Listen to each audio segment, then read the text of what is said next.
Salut à tous les gars, c'est Cbix, j'espère que vous allez bien. On est aujourd'hui le 15 octobre 2023 et aujourd'hui nouvelle analyse technique. Alors au programme on a quand même pas mal de choses à faire. C'est aller checker les news parce que vous allez voir qu'il y en a pas mal qui sont arrivées, des bonnes ou des moins bonnes. Et on va aller donc sur le BTC. Et puis en fin de vidéo, je vous passerai deux cryptos qu'un abonné m'a demandé d'analyser. Cryptos qui sont pas si connus que ça et qui sont assez intéressantes à analyser. Donc restez bien jusqu'au bout. Sur le Bitcoin, on peut voir qu'on a cassé notre range depuis quelques jours. On n'est pas allé chercher ce fameux gap CME avec les liquidités qu'on avait au même endroit. Je vous avais dit qu'on avait énormément de chances d'y aller. À mon avis, on risque d'y retourner. Le mouvement n'est toujours pas fini. C'est normal qu'on fasse un petit rebond parce que forcément, on ne peut pas y aller directement, sinon on laisserait trop de monde gagner et c'est pas le but du marché.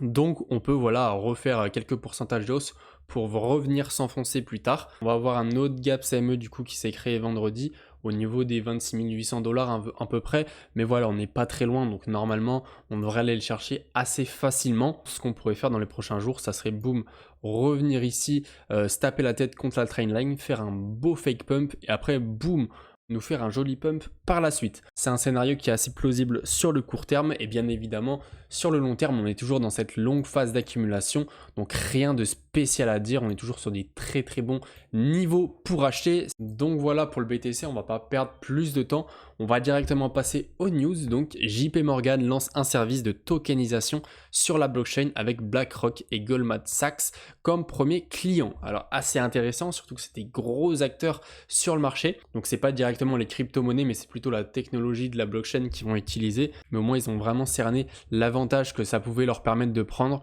C'est plutôt cool que des gros acteurs comme ça en profitent. Il faut que ça continue comme ça et puis ça permet de démocratiser la crypto-monnaie à un maximum de monde. Deuxième news, la SEC ne fait finalement pas appel contre Grayscale.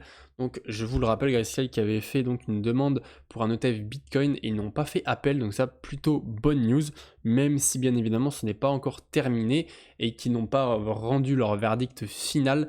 Ils peuvent toujours faire opposition s'ils le veulent. Alors le gouvernement de Californie qui signe une loi visant à réglementer les crypto-monnaies dans l'État, assez intéressant.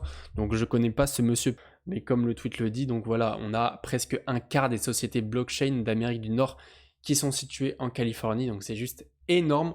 Alors réguler, je pense que la majorité des personnes seront d'accord avec moi, c'est une très bonne chose. Mais encore une fois, les crypto-monnaies, c'est un écosystème qui a besoin de beaucoup de liberté. Alors il nous faut un cadre qui est assez souple pour pas vraiment étouffer tout cet écosystème et vraiment faire un truc qui est très personnalisé. Donc on verra bien comment tout ça évolue, on n'a pas plus d'informations. Autre news, MetaMask a été retiré de l'Apple Store sur Apple. Il ne semble pas qu'on ait eu les raisons de ce retrait, alors soit c'est un bug technique, soit c'est parce qu'il y avait un problème de sécurité au niveau de nos fonds, etc.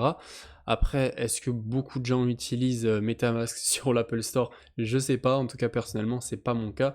Mais bon, je pense qu'il ne faut pas s'inquiéter, il devrait réapparaître dans les prochaines semaines. Les frais de gaz sur Ethereum ont baissé à leur plus bas niveau depuis 3 ans, depuis avril 2020. Ça veut dire qu'on a vraiment voilà, très peu d'engagement sur les cryptos, on a vraiment très peu de monde en ce moment et ça fait plutôt plaisir. En général, quand on est dans des phases comme ça, c'est qu'on est dans des phases d'accumulation. Forcément, ce qui arrive après les phases d'accumulation, c'est les phases de bull run, les phases d'accélération haussière. Et le deuxième côté positif, c'est que forcément, si vous voulez faire des transactions sur la blockchain Ethereum, vous pouvez vous faire plus plaisir. On n'aura pas des frais exorbitants comme on l'avait pendant le dernier bull run. News plutôt cool par contre, Ferrari va accepter les paiements en crypto-monnaie. Alors ça fait plaisir les gars. On a pas mal de marques en ce moment de voitures qui acceptent la crypto-monnaie. Je vous en avais passé une il y a quelques semaines, je ne me rappelle plus laquelle c'est. C'était peut-être Honda, mais je suis plus sûr du tout. Une belle marque comme ça en plus qui accepte les cryptos. Alors on n'a pas de date, on espère que ça sera durant le prochain bull run, ça pourrait en plus amplifier un petit peu la hype. Maintenant, on va passer aux deux cryptos que je vais analyser aujourd'hui. Donc le Bifrost avec le BNC, c'est un layer 1, donc voilà, qui est cross-chain avec plus de 9 blockchains. Je ne vais pas rentrer dans les détails techniques, je vous laisserai vous renseigner de votre côté. Si vous voulez en savoir plus sur le projet, nous on va se concentrer vraiment sur la partie analyse technique. On peut voir que le token a quand même connu une grosse chute là dernièrement. On était à plus de 5 au niveau du top du bull run. On est aujourd'hui à 0,19 $. Chose assez importante à regarder, c'est l'offre en circulation, ce qui va déterminer si on va avoir beaucoup d'inflation sur le projet ou pas. Là, on n'a que 25% des tokens qui ont été émis.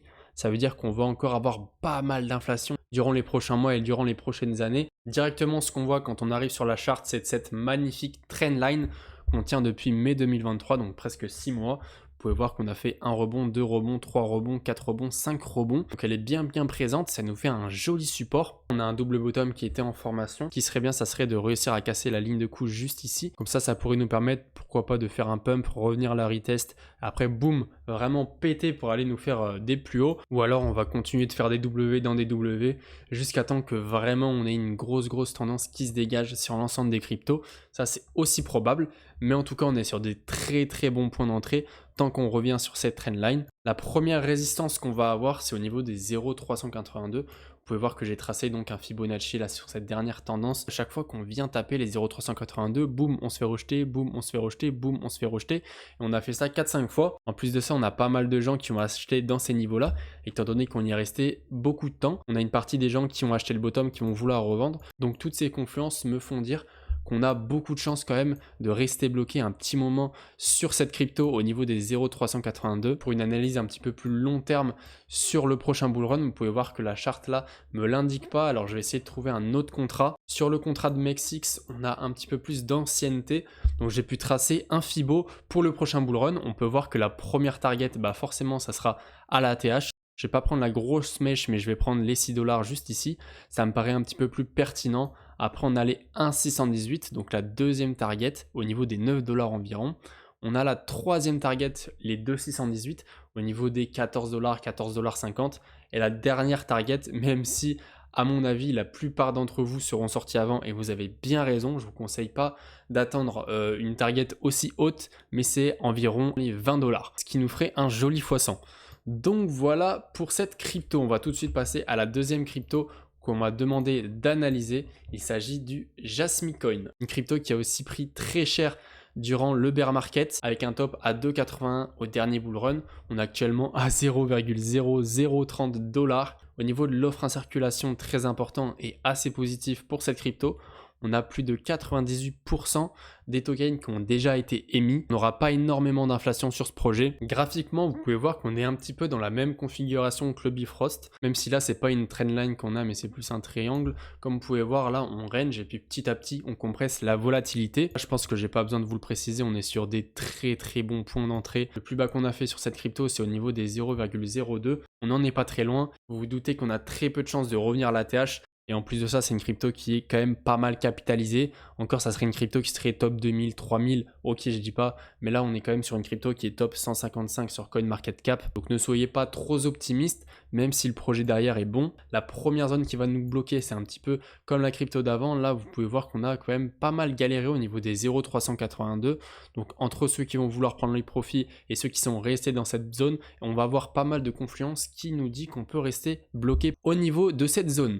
Et sur une time frame un peu plus longue, vous vous doutez bien que j'ai pas tracé de Fibonacci parce que rien que pour revenir à la TH, il nous faudrait faire un x1000. Alors il y a très peu de chances qu'on le fasse, même si dans les cryptos, rien n'est impossible. Vous pouvez vous fixer des targets de vente chaque fois qu'on a un rebond, par exemple, donc ici. Après, on en a un ici, on a pas mal stagné, donc il reste d'avoir pas mal de ventes. Vous pouvez mettre un ordre de vente également ici. Mais ce qui est plutôt positif, comme sur le CKB, c'est qu'on est en période d'accumulation depuis pas mal de temps. Après la période d'accumulation, comme je vous l'ai dit tout à l'heure, on a la période haussière qui arrive. Sur le Jasmy, on range depuis presque un an. C'est juste énorme et c'est plutôt bon signe. Donc voilà les gars pour cette vidéo, j'espère que ça vous aura plu. Si c'est le cas, n'hésitez pas à mettre un pouce bleu, à vous abonner pour les nouveaux, ça me ferait extrêmement plaisir. Moi je vous dis on se retrouve demain pour une prochaine vidéo, c'était CBX, allez ciao.